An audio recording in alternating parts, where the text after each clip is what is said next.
pendapat yang mengatakan bahwa selama malam itu bergabung, maka ru'yah yang dilakukan oleh suatu negeri itu dipakai oleh seluruh negeri yang malamnya bertemu itu negari. Ada ru'yahnya masing-masing. Itu ru'yah lokal namanya. Anda bisa awak mengiceni tulu nan paling bana atau nan tadi nan paling batu nan lain salah satu, tidak bisa begitu. Yang muncul dari nas tadi. Nah, karena itu persoalan penyatuan penanggalan di tengah umat Islam ini sampai hari ini masih menjadi beban pemikiran dan kajian para ulama. Jadi dengan kriteria baru, kemungkinan besar akan sering lagi ke depan kita akan melihat dan mengalami perbedaan-perbedaan. Kalau saya melihat, itu pendapat ambo pribadi itu, antara wujudul hilal yang ditetapkan oleh organisasi Muhammadiyah dengan ru'yah, kalau di tempat yang sama seperti Indonesia, sulit ke bertamu, tak ke bersusu itu. Jangan-jangan ada orang yang sengaja memelihara ikhtilaf seperti ini supaya umat Islam ini lengah dengan berbagai hal. Walaupun mungkin pendapat saya tidak populer, ya terserahlah, karena saya tidak mau mencari popularitas itu. Nah, tapi saya berharap umat ini mulai mengedepankan kebersamaan.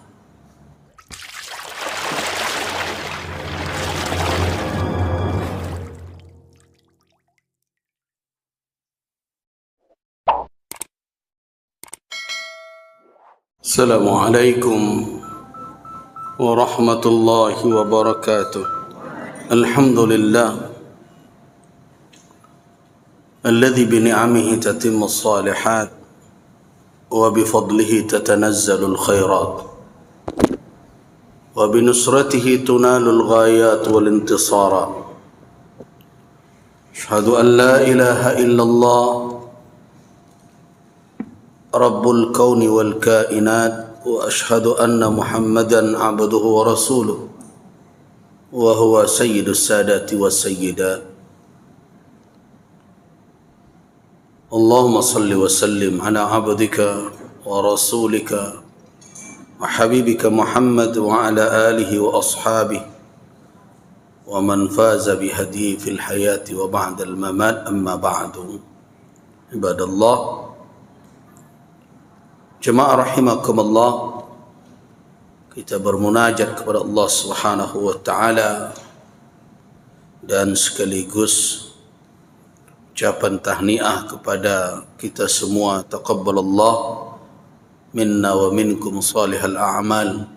Semoga Allah Subhanahu wa taala menerima amal-amal salih kita, apalagi dalam hari-hari belakangan ini kita baru saja selesai menunaikan siam semenjak awal Dzulhijjah, kemudian berpuncak pada puasa sunnah Arafah yang merupakan suatu amalan yang diharapkan oleh Rasul sallallahu alaihi wasallam, ayyukaffira sanatain, menghapuskan 2 tahun dosa. Dan puasa sunnah Arafah itu hukumnya adalah sunnah muakkadah. Dan kita juga menyelaksanakan atau menyelenggarakan salat Idul Adha dan juga udhiyah atau kurban. Tentu setelah kita berusaha semaksimal mungkin melaksanakan ibadah itu,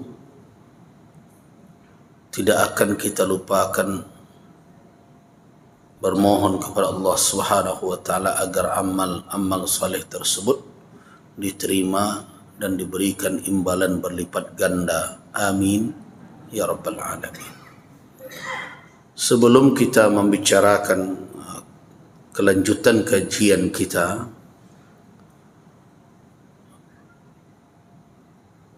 saya ingin Bapak dan Ibu jemaah rahimakumullah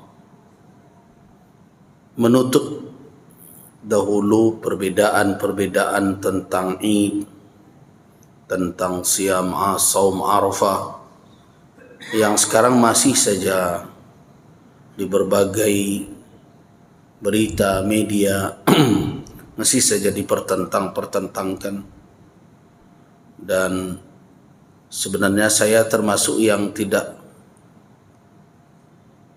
hobi menjawab ceramah seseorang berbagai macam. Tapi karena banyak pertanyaan, ada ceramah yang mengatakan siapa yang berpuasa berbeda dengan pemerintah haram hukumnya, tidak sah hari rayanya, tidak sah kurbannya kalau disembelih. Ini saya berdoa mudah-mudahan tidak banyaklah dai-dai yang seperti ini di negeri ini, karena membuat kisruh saja. Kalau memang mau mengkaji kajian fikih dalam satu perkara, saya sarankan bapak-bapak dan ibu-ibu, dengarkanlah ulama yang memang membahas suatu masalah yang diperdebatkan itu mulai dari akar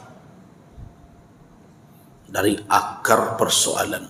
Kalau terjadi ikhtilaf, perbedaan pendapat ulama dalam suatu perkara, dengarlah ulama yang bisa menjelaskan di mana manba atau mansyaul khilaf, sumber perbedaannya itu dari mana. Sebab ada perbedaan itu yang munculnya dari nas, dan ada perbedaan itu yang muncul dari hawa nafsu.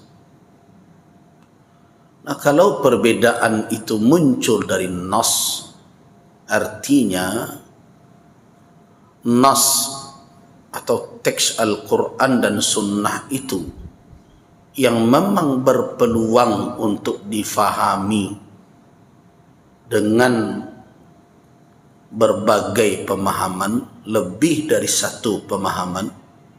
Itu yang dikatakan oleh ulama usul dengan zanniyatud dalalah namanya. Jadi petunjuk yang ditunjukkan oleh nas itu zanniyatud dalalah. Lawan dari zanni itu apa? Qat'i. Qat'i itu pasti, tidak ada peluang untuk difahami selain dari satu maksud. Itu qat'i namanya. Tapi kalau mungkin difahami dari satu maksud, itu namanya zanniyatud dalalah.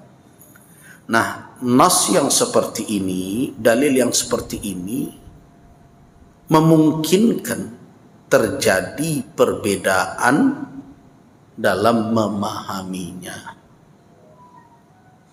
Ya, memungkinkan terjadi perbedaan dalam memahaminya. Apa contoh? Saya ambil, jadi sebelum kita masuk ke kajian akidah, karena saya melihat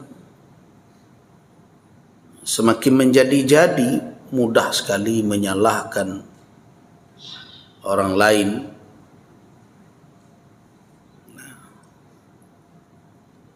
Mari kita lihat Bapak dan Ibu-ibu,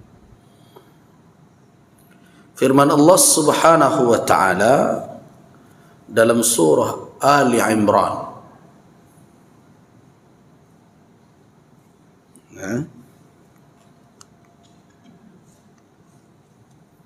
Surah Ali Imran,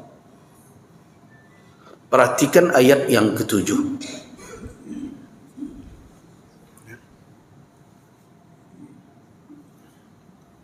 yang ketujuh. Apa bunyinya? A'udzubillahi minasyaitonirrajim. Huwallazi anzala 'alaikal kitaba minhu ayatum muhkamat hunna ummul kitab wa ukharu mutasyabihat.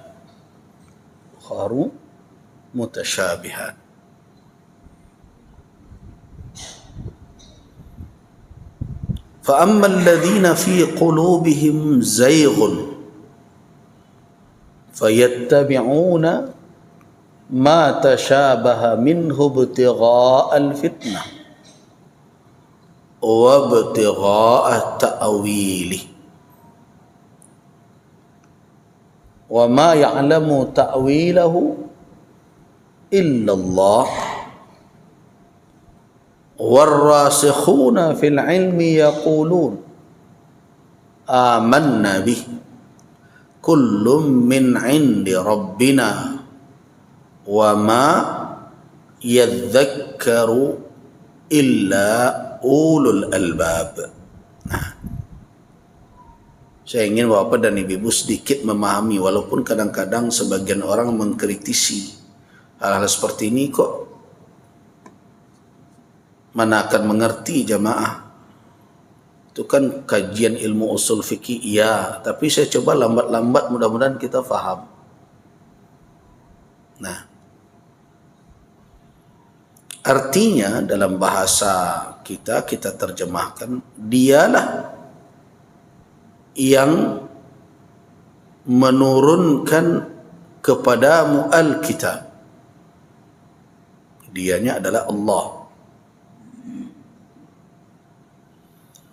Minhu, di antara dari isi Alkitab itu ada ayatun muhkamat, ayat-ayat yang muhkamat. Apa itu muhkamat? Muhkam dalam definisi ulama adalah ayat la yahtamilu ta'wil, tidak ada peluang untuk ditakwilkan, dia hanya menunjukkan satu maksud. Nah, hunna, ayat-ayat muhkamat itu, mereka yang dimaksud di situ, ayat-ayat itu yang muhkamat itu, ummul kitab, itulah ibu dari Alkitab. Artinya yang lain nanti, jadi imam yang lain menurut ke situ. Artinya nanti yang lain kalau ragu kembalikan ke sana. Wa ukharu, dan ada kategori kedua, kategori yang lain dari ayat Al-Quran adalah mutasyabihat. Ada ayat-ayat yang mutasyabihat. Yang mutasyabih itu apa? Yang maknanya tidak terang. Nah, maknanya tidak terang. Ada kekaburan pada makna. Nah, fa ammal ladzina fi qulubihim zayghun fayattabi'una ma tashabaha minhu. Orang-orang yang di dalam hatinya ada kecenderungan untuk sesat. Jadi hati nan condong kanan sasek, mereka mengikuti yang mutasyabihnya. Jadi bukan yang muhkamnya yang didahulukan. Kenapa mereka lakukan itu? Lihat sekarang orang heboh perkara apa? Perkara Tuhan bersemayam di atas arsy. Batangka tuh.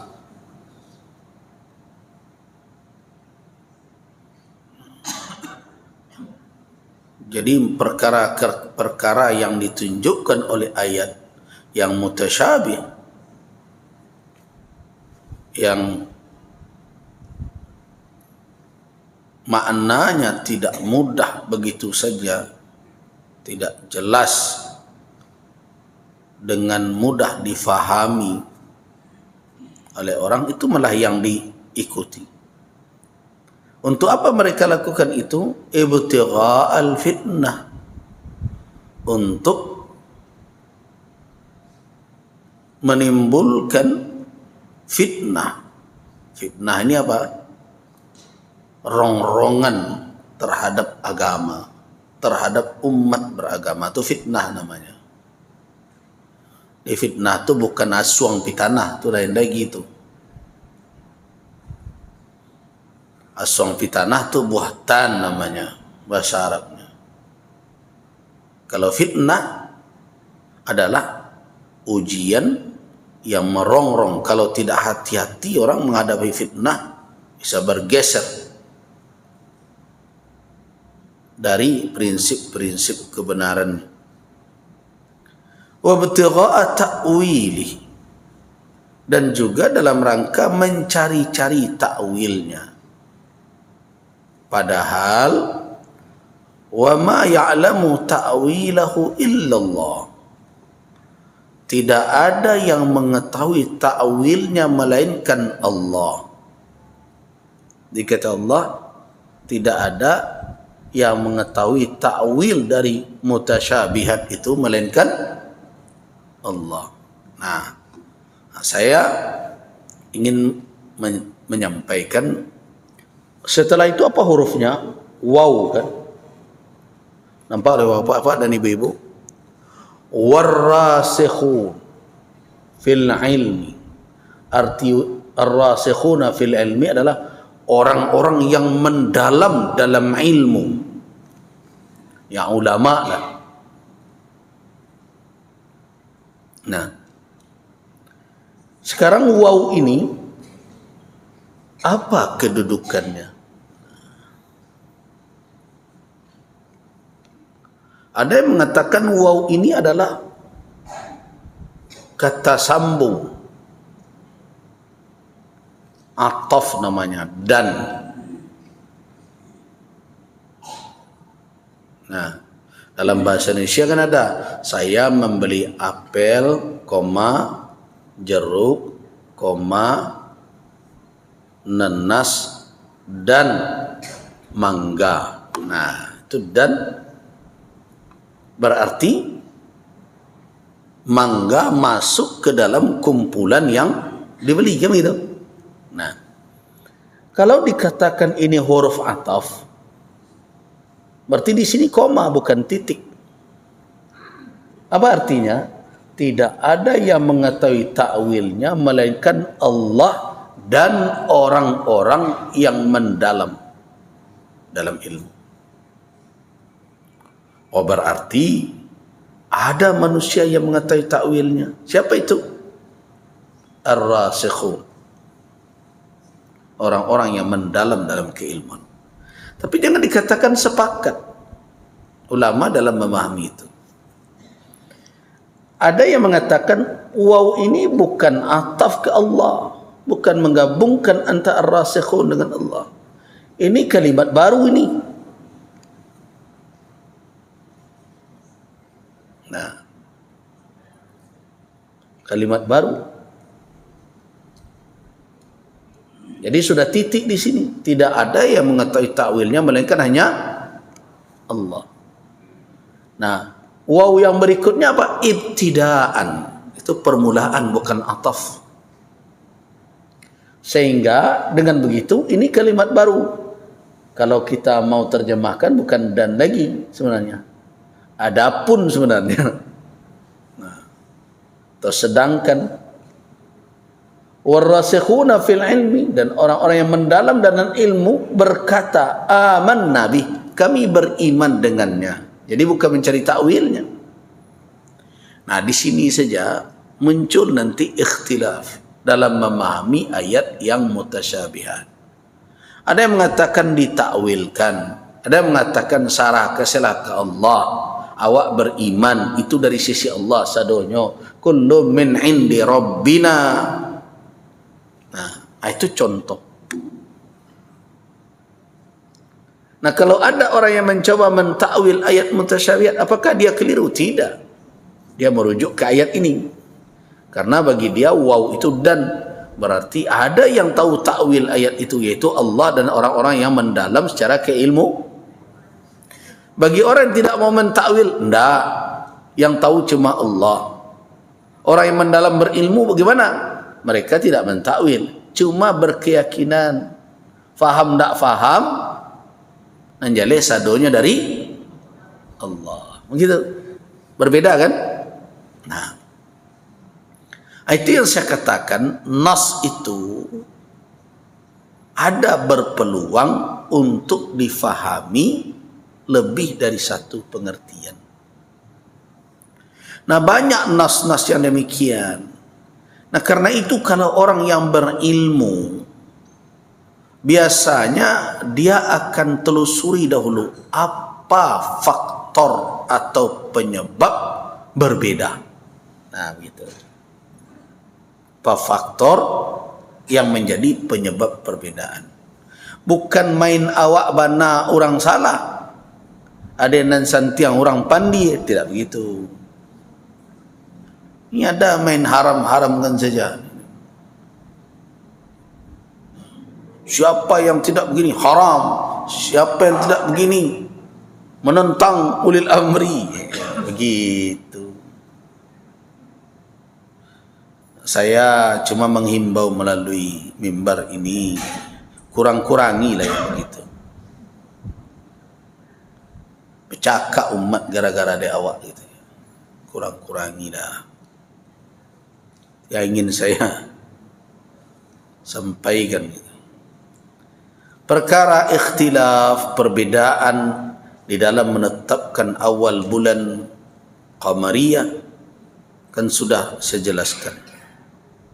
Tidak sesederhana yang dibayangkan orang. Coba bayangkan, setahu saya ada 3 lembaga fikih internasional, ya, yang sudah lama terbentuk. 3 yang saya tahu. Yang pertama ada Majma'ul Buhus Al-Islamiyah, lembaga riset Islam di Al-Azhar. Yang kedua ada Majma'ul Fiqh Al-Islami, lembaga fikih Islam di bawah Organisasi Konferensi Islam, OKI, yang anggotanya adalah negara-negara yang mayoritas penduduknya adalah Muslim. Yang ketiga ada Majma' Al-Fiqih lagi, lembaga fikih Islam juga, tapi berinduk kepada Rabitatul Alam Al-Islami, Rabitah. Nah, kalau kita nyebut Rabitah, kita teringat dengan Buya Muhammad Natsir, karena beliau salah seorang pendiri Rabitah. Ada 3 ya. Ini sudah berulang kali ini lembaga fikih yang kalau bersidang tentu melibatkan ulama-ulama yang kalibernya. Tentu tidak bisa kita katakan itu ulama-ulama tanggung ya. Nah itu bukan ulama-ulama tanggung, ulama-ulama yang memang secara keilmuan bisa dipertanggungjawabkan, apalagi itu diutus oleh negara masing-masing ya, secara mayoritas lah. Kalau ada pula yang mengkritisi, itu sampai sekarang belum berhasil tuh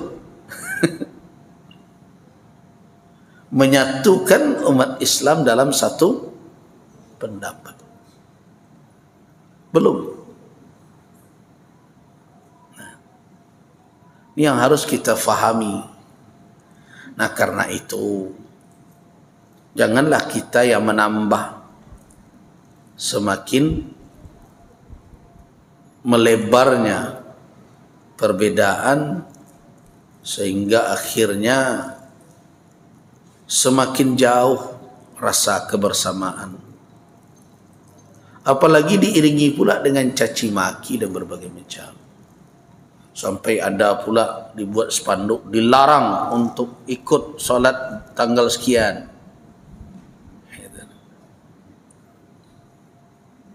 Nah, saya menghimbau kepada umat, persatuan itu lebih penting dibandingkan ikhtilaf dalam perkara itu. Nah, sumber perbedaannya sudah saya jelaskan, tidak hanya perkara ketetapan pemerintah Muhammadiyah, bukan hanya perkara itu. Itu ekses dampak dari berbedanya teori di dalam menetapkan. Dan perbedaan teori itu lahir dari perbedaan apa? Pemahaman terhadap teks Al-Quran dan Sunnah. Nah itu. Jadi jangan main puntah habis saja awak sana mana orang salah saja. Nah, tak boleh model itu. Jadi perbedaan itu bukan hanya sebatas ada pula ormas haram, tidak sampai begitu. Menetapkan, kan ada yang begitu. Ini bagaimana ini orang-orang seperti ini, mudah-mudahan tidak banyak lah. Itu akan menambah yang tadinya mungkin sedikit ada friksi itu menjarakkan, tapi dengan bahasa seperti itu samo saja magih api bersiram lo juga minyak bensin nyalo dia. Nah, itu yang saya sedihkan itu. Jadi perbedaan dalam teori, perbedaan teori itu dari mana munculnya? Ya berbeda di dalam memahami teks. Nah, apa titik perbedaan memahami teks itu?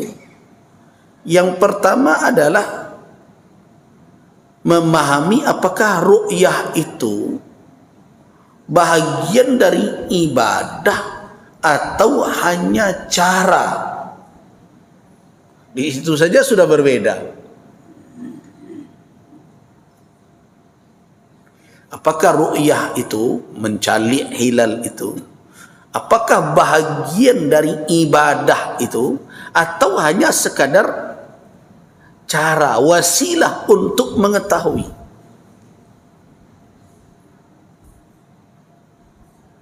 Nah, kalau orang yang berpendapat ru'yah itu adalah bahagian dari ibadah itu sendiri, maka mutlak harus ru'yah.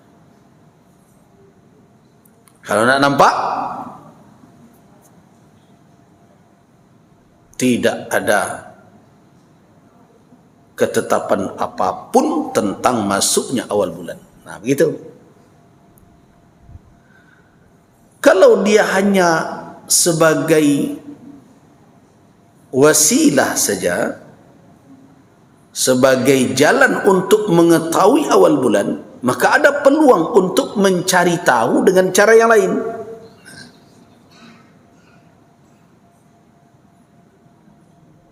Nah, apa contoh? Aqimis shalah lidulukis syams. Dirikanlah salat karena tergelincirnya matahari. Nah, orang yang mengatakan itu hanya untuk alamat saja, tanda saja. Karena itu berbagai cara orang tahu, mencari tahu tentang matahari itu tergelincir atau belum. Orang dahulu sebelum ada jam, baca rohnya mencari tahu matahari tergelincir atau tidak. Tagaknya sesuatu di luar tuh. tonggak ke A ke model itu gantungnya. Kalau condong bayang-bayang arah ke timur berarti lah tergelinci matahari dari tengah langit. Itu dulu. Waktu itu lu nado jam lain. Sudah itu mulai jam ado tapi tidak banyak dah. Acaranya. Nah, kadang terlambat lo orang azan dan berbagai macam. Ada yang pakai tabuh dan sebagainya gitu ya. Atau bertanya ke orang nasihat kata len. Nah, apalagi di saat cuaca membuat orang rumit untuk melihat bayangan itu. Ketika jam lah ada, kamar mencari lain. Pai orang ke tengah laman tu. Mengai ibu kalau ke salat zuhur kamar mencari. Tu hari ke kata endak kan? Calik jam. Oi masuk ke tu. Calik imsakia berbagai macam dihitung dan berbagai. Nah. Tapi dalam perkara itu alhamdulillah tidak ada orang tangka dah. Nah. Cuma dalam masalah menetapkan awal bulan karena tidak terkait dengan matahari tapi dengan bulan. Nah, di sini ada pemahaman yang mengatakan bahwa ru'yah itu adalah bagian dari ibadah. Tidak sama dengan lidulukis syams. Kalau lidulukis syams memang alamat. Tapi kalau ini dikait oleh Nabi dengan cara, karena itu cara harus diperhatikan. Wah, itu bagi orang yang mengatakan ru'yah adalah bahagian dari ibadah karena Nabi menyangkutkan dengan itu. Sedangkan terkait dengan salat, Nabi menyangkutkan dengan tergelincirnya matahari. Nah, bagaimana cara tahunya tidak disebut oleh Nabi, oleh ayat Al-Quranul Karim. Maaf, ayat Al-Quran tidak menyebutnya dengan apa cara tahu matahari tergelincir. Tapi kalau untuk awal bulan yang disebut oleh Nabi cara ru'yah, sumu li ru'yatihi wa aftiru li ru'yatihi, kan begitu. Nah, dengan alasan itu maka sebagian ulama mengatakan ru'yah ini adalah ibadah tersendiri. Nah, karena itu dilakukanlah ru'yah. Mau tampak tidak tampak, yang penting tetap di ru'yah. Nah, ada yang mengatakan kan anggarannya banyak lah tu. Nah, tampak tidak tampak, dan tanda tangan tentu tetap ada. Gitu. Ya tidak ada masalah. Cara pandang seperti itu tidak bisa kita katakan salah ya. Itu adalah satu persepsi dalam memahami nas-nas yang terkait dengan ru'yah itu. Nah, ada kelompok ulama lain mengatakan ru'yah itu hanya wasilah saja. Karena itu metode lain juga bisa dipakai, apalagi kata mereka akurasinya lebih terukur, terbukti. Apa salahnya diambil itu? Toh Islam bukan agama yang menolak fakta ilmiah. Islam agama yang menghargai suatu temuan ilmiah yang terbukti. Itu sudah bisa diperhitungkan, sebagaimana gerhana bisa diperhitungkan kapan terjadinya, harinya, ya, jamnya, bahkan menit dan detiknya. Nah, kenapa itu tidak dipakai? Nah, tentu itu harus diuji. Benar tak pendapat ini ada payungnya secara nas gitu? Oh ada. Apa payungnya? Nabi mengatakan bahwa beliau tidak memakai hisab disebabkan karena mayoritas umat pada waktu itu ummi. Nah, jadi nas tadi juga, karena ada hadis yang mengatakan inna kaum ummiyah, kita ini kaum yang ummi, la nahsub wa la naktub, tidak menghisab dan tidak menulis. Jadi mayoritas banyak waktu itu. Nah karena itu kata Nabi, asyahru hakaza hakaza hakaza, atau hakaza hakaza hakaza. Di 6 bulan tu 2 bilangannya. Hakaza hakaza hakaza berapa? 30. Atau hakaza hakaza hakaza 29. Nah,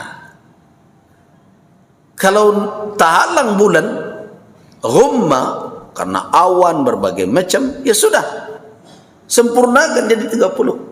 Itu perhitungan di masa Nabi. Tapi orang yang mempergunakan hisab memahami hadis itu bukan larangan memakai hisab, tetapi penjelasan kenapa hisab tidak digunakan saat itu. Kenapa?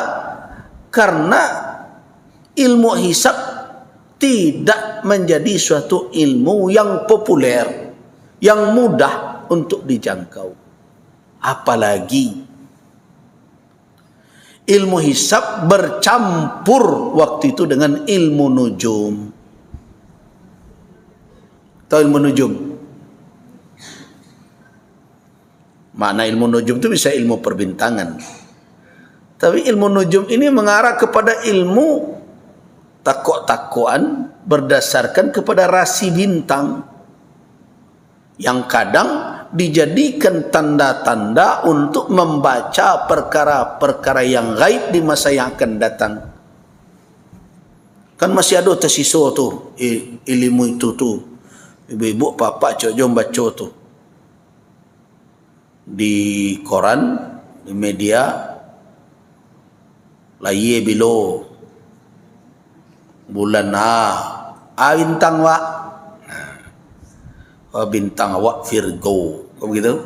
Nah, lah sibuk membaca Virgo. Nah, sekian. Nah, hari baik, ya, ada gitu kan? Selasa, Sabtu. Apalagi ekonomi. Sari-sari susah, gitu kan. Sudah itu asmara, angin-angin dingin, kan gitu kan. Ya, itu ilmu nujum masih tinggal saja itu. Nah masih banyak juga kadang kalau pai bau bek ke orang, nyotanyonya nama awak, nama apa awak. Kadang tanggal lagi awak. Tu ada rumus tu ditambah. Ada pek lah ko karakter fisik orang merdeka ko kuwe.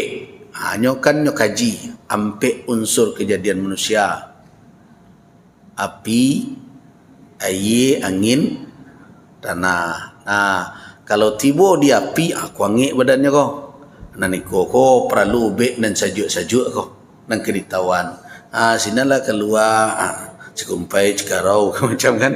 Nah, jadi dicocokkan begitu. Itu ilmu lama begitu. Ilmu yang mengarah, yang basicnya adalah terkait dengan nujum, dengan bintang-bintang, rasi-rasi itu. Nah, bercampur aduk. Nah, sekarang kondisinya tidak demikian. Ilmu itu semakin berkembang, ilmu falak ini, dia mulai steril dari perkara nujum tadi itu. Dia murni menjadi ilmu yang mengkaji pergerakan dari benda-benda ruang angkasa ini, termasuk bumi ya. Nah, sehingga bisa dipergunakan untuk berbagai perhitungan, termasuk perhitungan tahun, dan itu ada di dalam Al-Quranil Karim. Nah, ada di dalam Al-Quran. Di mana bertemu? Nah, perhatikan surat Yunus ayat 5 dengan suratul Isra. Surat Yunus, huwallazi ja'ala asy-syamsa dhiya'a wal qamara nura wa qaddarahu manazila lita'lamu adada sinina wal hisab. Nah, di sini Allah tidak mencela hisab, tidak mencela orang yang bisa mendapatkan ilmu dari pergerakan dan fenomena dari benda-benda ruang angkasa ini untuk mengetahui bilangan tahun dan hisab. Dalam surat Al-Isra juga demikian. Wa ja'alna al-laila wan-nahara ayatain. Kami jadikan, ayat 12 surah Al-Isra, malam dan siang itu dua ayat bukti kebesaran Allah. Famahawna ayatal laili, dan kami hapus tanda malam dengan datangnya siang. Wa ja'alna ayatan nahar, kami jadikan ayat di siang hari itu mubsiratan, terang, litabtaghu fadlan min Allah, untuk kamu bisa mencari karunia min rabbikum, fadlan min rabbikum, keutamaan karunia dari Tuhanmu, walita'lamu adadas sinina wal hisab, supaya kamu mengetahui bilangan tahun dan al-hisab, perhitungan. Nah, di dalam ayat ini tidak bisa kita katakan hisab itu haram. Bahkan dipuji oleh Allah Subhanahu wa taala ilmu itu. Nah, kenapa tidak dipakai ketika Nabi hidup? Karena tidak banyak yang pandai menghisab, dan hisab itu bercampur baur dengan yang lain. Nah, dengan alasan itu, sebagian ulama yang mengatakan ya, bahwa mengetahui awal bulan dengan ru'yah itu hanya sebagai alat, tidak mutlak harus begitu. Ya, mau bagaimana lagi? Dan itu yang berpendapat seperti itu bukan sekarang saja. Nah, mereka mengatakan hisab juga ada di dalam nas, di dalam Al-Quran malah. Dan Nabi tidak menggunakan karena ada halangan-halangan penggunaannya. Kata Nabi, inna qaum ummiyah, kita itu ummi. Kalau disuruh menghisap repot nanti orang jadinya. Karena itu sudah ru'yah saja. Jadi kondisinya waktu itu. Nah, ketika dia sudah menjadi ilmu yang berdiri sendiri, steril dari berbagai macam keyakinan yang khurafat, dan tingkat akurasinya sudah bisa dipastikan secara ilmiah, ya sudah, pakai itu. Nah, teori itulah yang dipergunakan. Oh, itu kan ru'yah. Ya, ru'yah juga katanya. Ru'yah apa? Ru'yah ilmiah. Nah, gitu. Secara ilmu meru'yahnya, melihatnya, tidak secara mata. Nah, perdebatan ini terus semenjak dahulu Bapak dan Ibu. Jadi saya sedih saja ketika ada penceramah dan dai langsung saja memvonis. Nah, sampai main sah dan tidak sah. Padahal sumber atau sabab ikhtilaf itu adalah nas. Nah, kemudian bagi orang yang meru'yah, Taruhlah pendapat pokoknya caliak. Tidak satu pendapat pula. Ada yang mengatakan melihat itu harus dengan ain mujarradah, dengan mata kepala langsung. Tidak boleh pakai alat bantu. Ada tak yang begitu? Ada. Nyobok gawang tu ha. Caliknya, nyepidiknya tadi. Tak tampak alunnya. Terlambik dari orang 2 hari, 3 hari. Pokoknya dah tampak dia nyalai. Habis kalau tercogok sebulan sekadang kepala kambing. Ada pula. Itu kan dipangan. Memang tak ada lo dalam hadis tu mencalik pakai teleskop. Teleskop belum ada. Itu lah dah. Itu ada lo tu pendapat. Itu madhab ru'yah mata kepala itu. Tak boleh bantu-bantu. Nah. Kemudian ada yang mengatakan ru'yah bisa isti'anah, ditolong, dibantu dengan teknologi mutakhir. Nah, ini pakai teropong, teleskop, pakai bosha, ya kan? Jangan dikatakan orang sependapat dengan itu juga. Ada yang mengatakan kalau itu tidak sunnah juga tuh. Sunnah mungkin cek mata.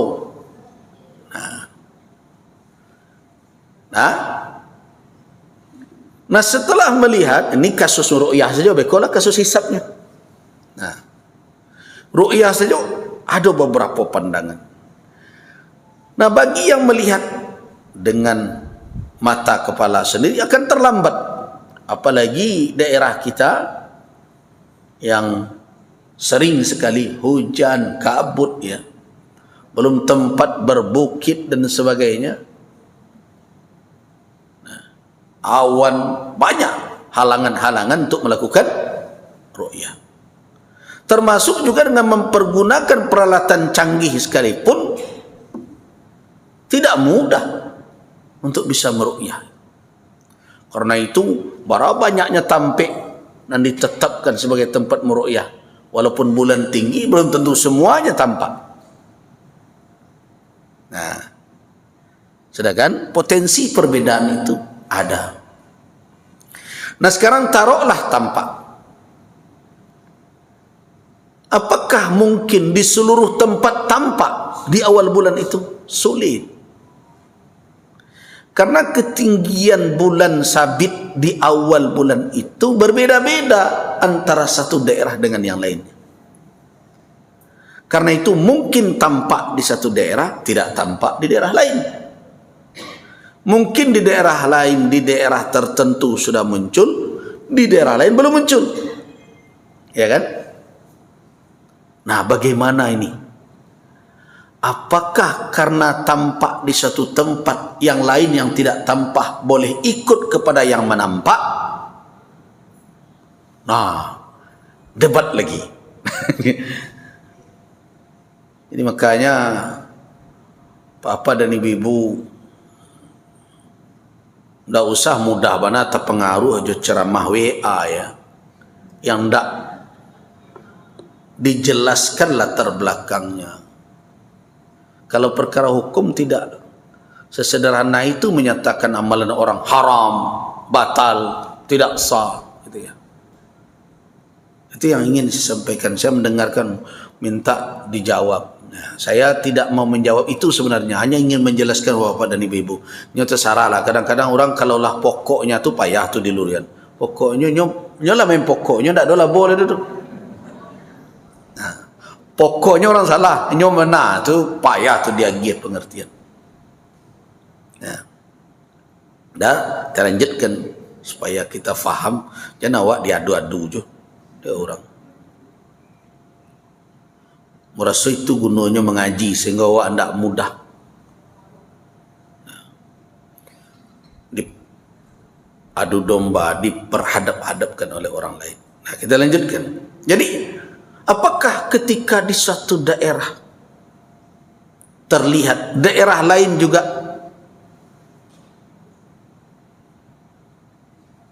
memakai penglihatan di satu daerah itu? Nah, itu satu masalah. Apakah perlu melihat itu lebih dari satu, atau cukup satu orang mengaku melihat bisa diterima? Itu perdebatan lagi. Nah, muncullah di situ menetapkan dengan penglihatan satu orang.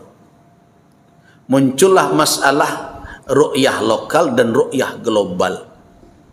Nah, itu ulama bertangkas, bukan karena ulama itu ingin bertengkar, tapi karena ada nas. Ada nas dari hadis yang sampai kepada para ulama yang membuat lahirnya pandangan ada ru'yah global, ada ru'yah lokal. Itu ru'yah global. Ru'yah global apabila telah nampak di satu daerah, maka dia akan berdampak ke daerah lain yang malamnya masih berserikat. Malamnya masih bertamu dengan mengikuti ru'yah yang ada di daerah itu. Jadi kalau dipikir-pikir, malam nak bertamu, malam dua sih di dunia ni. Ya.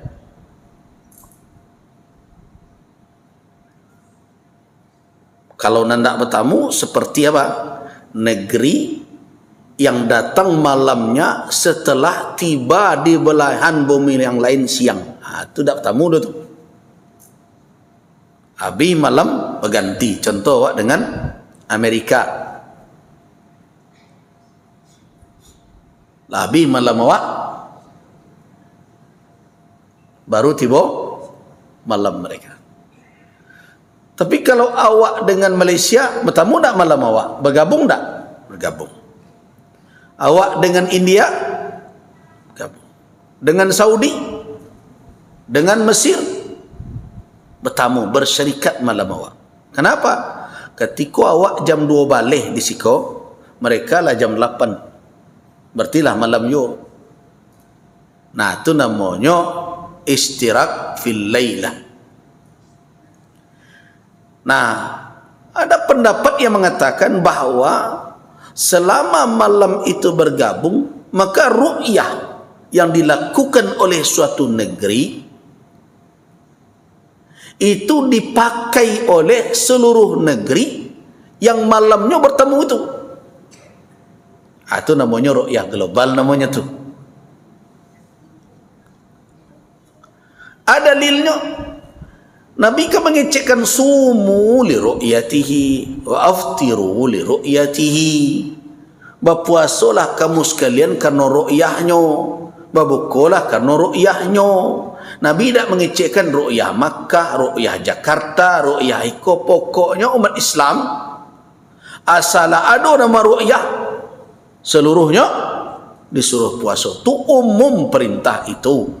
Puasalah wahai kaum muslimin, karenalah ada nama ru'yah. Karena ru'yah seseorang. Jadi tidak dituntut harus ru'yah di negarinya doh. Nah, yang berpendapat seperti ini, tadi yang mau cerita ada 3 ya, lembaga fikih internasional. Itu 2 kali muktamar lembaga fikih tadi itu, lembaga internasional tadi, itu melahirkan keputusan itu. Majma' Buhus tahun 66. Jadi la ibrah, tidak ada ibrah, tidak dipandang perbedaan ru'yah.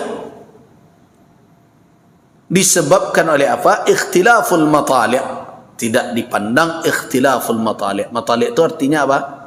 Waktu terbit dan terbenamnya matahari berbeda antar negeri. Itu tidak menyebabkan perbedaan dalam penetapan awal bulan. Kalaulah nampak di satu daerah, yang lain ikut. Itu 2 lembaga fikih, 2 lembaga kajian. Majma' Buhus di Al-Azhar tahun 66 dan kemudian majma' fikih yang ikut dengan OKI yang di bawah Organisasi Konferensi Islam itu memakai keputusan ru'yah global. Tidak perlu dong ditunggu ru'yah negari surang-surang. Nah. Tapi ada pendapat ulama oh tidak bisa, masing-masing negari itu ada ru'yahnya.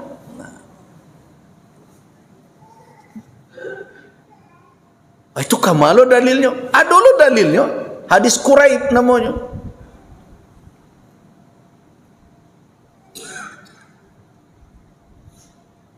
Kalau lama-lama terakhir dia bertanya, pusiang kami mendengar ya. Anda ada itu kesimpulannya. Kesimpulan kaji tadi pusiang.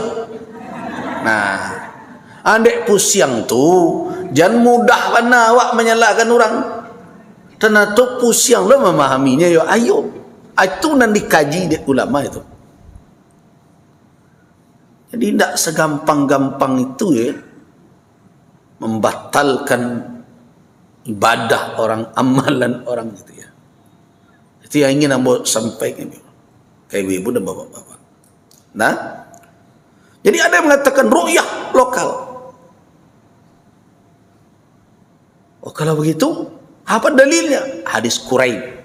Ada Quraib, seseorang pergi ke Syam, ke Damaskus. Nah, waktu itu di Damaskus, Muawiyah bin Abi Sufyan. Kemudian baliknya di awal puasa, di penghujung puasa dia sampai di Madinah. Kalau dalam perhitungannya, itu mesti berarayo di Madinah kalau menurut ru'yah Muawiyah. Tapi kata Ibnu Abbas, bila kalian nampak bulan? Malam Jumat. Oh kalau begitu, dek kami nampak malam Sabtu. Hendak cukui kok. Awak berpuasa memulai jo hari raya, jo ana dicalik dan nampak dek Muawiyah saja. Ndak. Tu kata Ibnu Abbas, indah. Awak nampaknya malam Sabtu. Karena itu, puasa dan hari raya sesuai dengan ru'yah yang ada di Madinah ketika itu. Baitu wak disuruh adik Nabi. Kecek Ibnu Abbas. Hadis ko ciyek saja kok. Nah dengan landasan itu makanya muncullah teori setiap balad, setiap negari ada ru'yahnya masing-masing. Itu ru'yah lokal namanya. Anda bisa awak mengeceni tulu nan paling bana atau nan tadi nan paling batu nan lain salah satu, tidak bisa begitu. Yang muncul dari nas tadi. Nah, sudah ada ru'yah lokal, ru'yah global. Nah kini lokal itu apa ukurannya? Nah, berbeda lain. Anda mengecen jarak lokal itu adalah jarak qasar.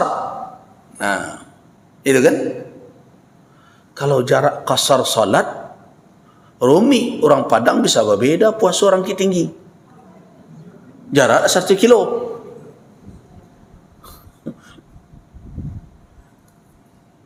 Kan masafah qasar kan?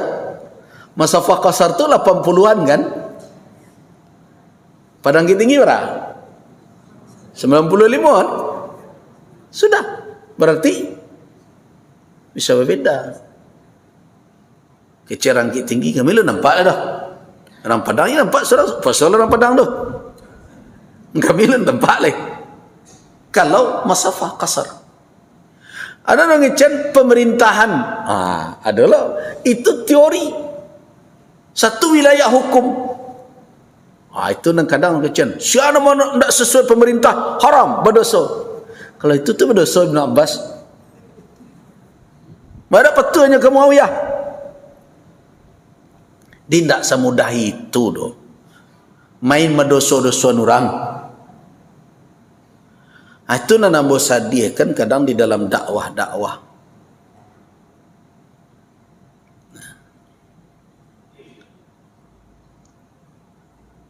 Nah kini kalau abu konteks Indonesia, Bukan ulil amri.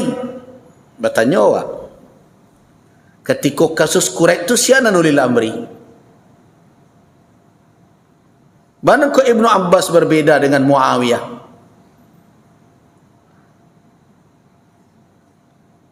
Nah kan akan multi tafsir lagi. Apakah ulil amri kau penguasa semata atau ada ulama di dalamnya? Ulama itu terhimpun di negeri ini dalam berbagai lembaga, termasuk diantaranya Majelis Ulama, dan juga ada ulama-ulama yang ada di lembaga-lembaga umat lainnya. Jadi tidak semudah itu main mendoso-doso orang, membatalkan siapa yang menyembelih kurban tanggal 9 Zulhijjah yang puasa qada kembali. Tidak semudah itu. Sabarlah di dalam mengkaji hukum fikih, bersabar tu kunci. Kalau mengkaji fikih kau tidak sabar, amu apa kau masuk orang ke neraka seduanya tu. Sabar. Nah, kalau teorinya berdasarkan jam, perbedaan jam Indonesia, kau bisa 3 rayonya kok. Waktunya kan 3. Ada WIT, waktu Indonesia Timur. WITA, waktu Indonesia Tengah.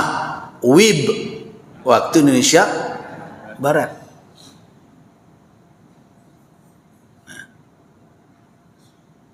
Awak contohkan orang yang melakukan wujudul hilal. Kalau nan jadi ukuran adalah adanya hilal di atas ufuk, walaupun 0, sekian selama positif, abadi daerah nan hilalnya masih di bawah ufuk, seperti Papua, model ke Batangga, di Aceh lah 2, sekian, di Papua minus. Bangkok sudah rayu sadanya. Jadi tidak ada lah Nabi bisa, oh kami teori wujudul hilal, kau pasti, tunggu lu. Nanti lu, memang pasti-pasti. 0, sekian ada mana kau babo orang di Papua? Mereka masih minus. Akan ada saja titik kelemahan dalam teori itu. Nah, ada ru'yah lokal, ada ru'yah global. Nah, karena itu persoalan penyatuan penanggalan di tengah umat Islam ini sampai hari ini masih menjadi beban pemikiran dan kajian para ulama. Nah,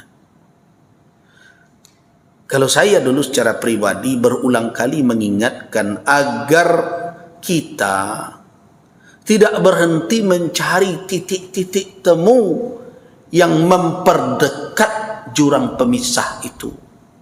Sejak dulu, zaman pokoknya juga, saya tak nama belabo,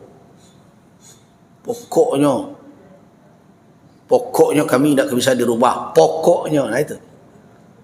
Itulah yang saya harapkan dahulu. Ada dulu muncul teori imkan ru'yah. Supaya hisab dan ru'yah kau menyatu, dia buatlah teori tengah-tengah. Mungkin di ru'yah. Nah, mungkin kan. Kalau mungkin tu, jangan ditanya Allahnya. Bisa jadi alun tampak lagi sekali lagi, tapi nya mungkin gitu. Secara teori mungkin. Gitu. Lahirlah dahulu kesepakatan Mabims, Menteri Agama Brunei, Indonesia, Malaysia, Singapura, yang menetapkan kriteria imkanur ru'yah. Apa arti imkanur ru'yah? Mungkin di ru'yah, kemungkinan ru'yah terjadi. Ditetapkan apa? Ditetapkan 2, tinggi hilal di atas ufuk ketika matahari terbenam. 3, elongasi jarak antara hilal dengan matahari ketika matahari terbenam hilal 2. Ada jaraknya 3. Umur bulan semenjaknya bertamu segaris, ijtima' namanya, matahari, bulan dan bumi, itu sudah 8 jam. Nah, 2, 3, 8 teorinya nama kalau tidak salah dulu tu.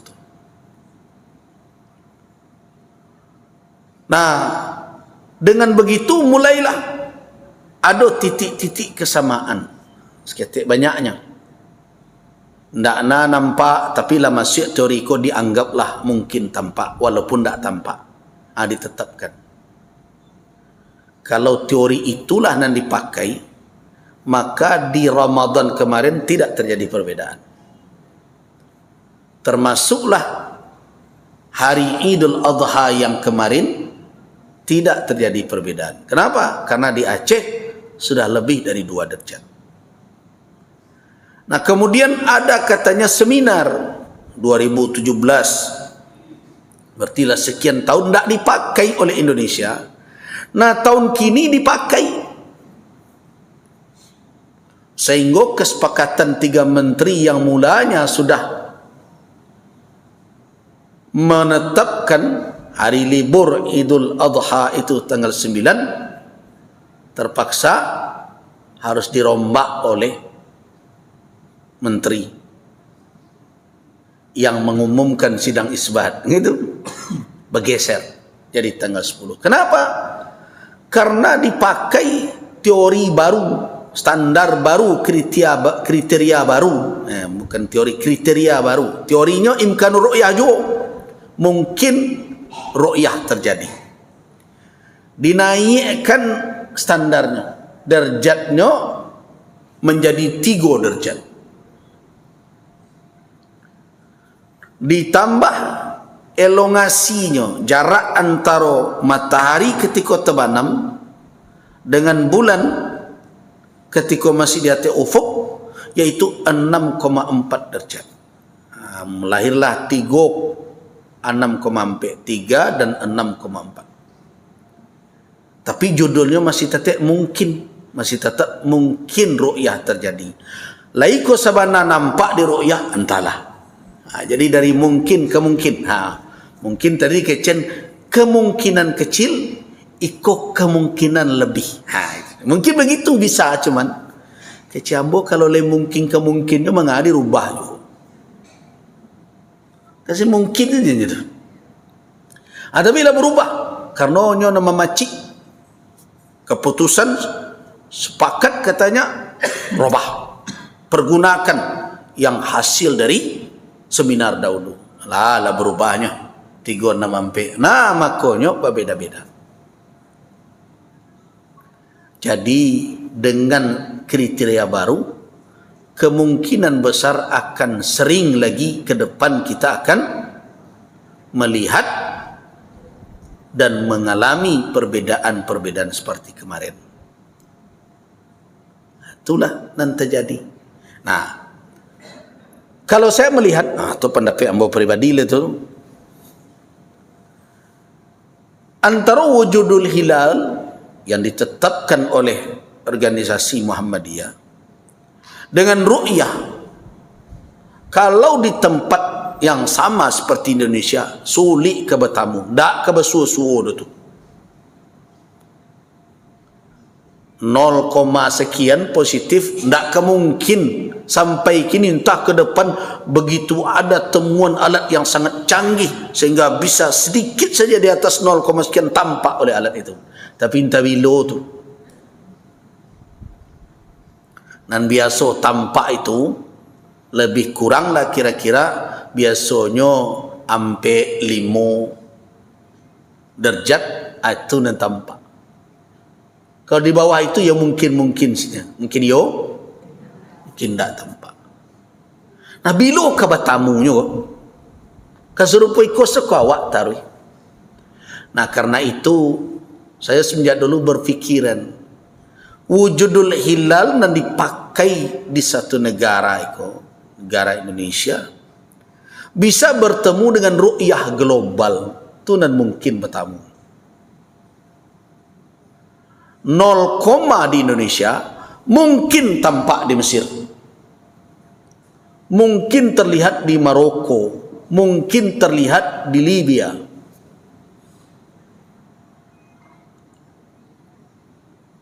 Kalau dipakai keputusan Muktamar Majma' Buhus dan dipakai keputusan Majma' Al-Fiqh Al-Islami yang ikut atau yang berada di bawah organisasi konferensi Islam, maka kemungkinan besar wujudul hilal akan bertemu dengan ru'yah, tapi ru'yah global.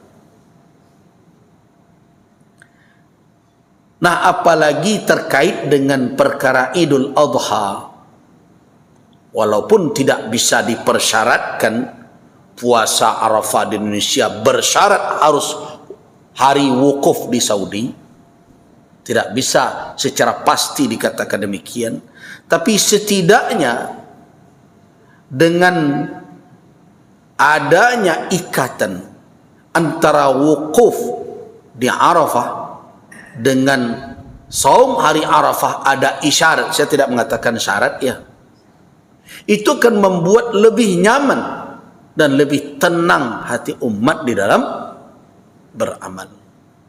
Nah, karena itu kalau saya berpendapat semestinya yang menjadi patokan adalah keputusan Muktamar Majma' Fikih dan Majma' Buhus itu, di mana ru'yah di suatu negeri bisa atau semestinya mengikat ke negeri-negeri lain yang masih mustarikah, berserikat dalam lailatin wahidah, dalam satu malam. Nah, saya rasa keputusan ulama secara internasional itu sangat bijak di dalam mencoba menyatukan umat dari berbagai negara. Artinya kalau keputusan inilah diambil, maka ru'yah Saudi bisa dipakai oleh Malaysia, ru'yah Malaysia bisa dipakai oleh Indonesia, ru'yah Indonesia bisa dipakai di Mesir. Tinggal kita sekarang ini melakukan koordinasi, dan itu di era modern tidaklah sulit. Ada pembuktian, ya kan? Informasi up to date. Kalau dulu kan dia payah. Kalau dipakai ru'yah Syam di Madinah, baralah mau sampai itu dah jadi orang puasa. Nampak di Damaskus, nampak di Palestina, pailah kaban ke Makkah dulu. Dah ada telepon, apalagi video call. Dah ada dulu. Kalau dipakai ru'yah global, baralamo baru sampai itu. Tentu 10 hari lebih, 15 hari baru tiba tu ke Makkah. Tu terlambat orang puasa jadinya. Nah, jadi memakai ru'yah lokal ketika itu, itulah yang rasional. Tapi dengan perkembangan teknologi hari ini, ru'yah global sangat mudah untuk dipergunakan. Nah, makanya saya lebih cenderung kepada untuk mempertemukan antara hisab dan ru'yah, hisab dengan ru'yah global. Nah, kalau itu dipakai, saya berharap umat Islam tidak lagi tersita energinya untuk memperdebatkan perkara ini. Kau seminggu sebelum rayo, seminggu sesudah rayo, habis mencemeeh julai. Ya kan, dengarlah itu. Barak habis energi. Bila rayo, terlambat yo. Itu sajalah. Padahal banyak lagi persoalan lain yang sedang membebani umat Islam, yang harus kita renungkan dan kita fikirkan bersama, kita cari solusinya. Awak bertangkah je bulan masuk ayo. Orang bulan tu di kaplingnya. Negeri awak di kamehnya. Wak eboh di iko je tadi.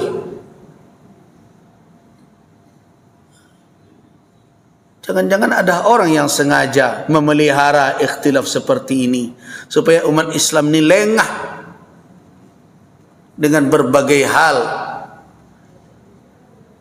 Nanti baru mereka sadar ketika tampik tagaknya lah menyalang ke orang. Heboh je lah perkara itu.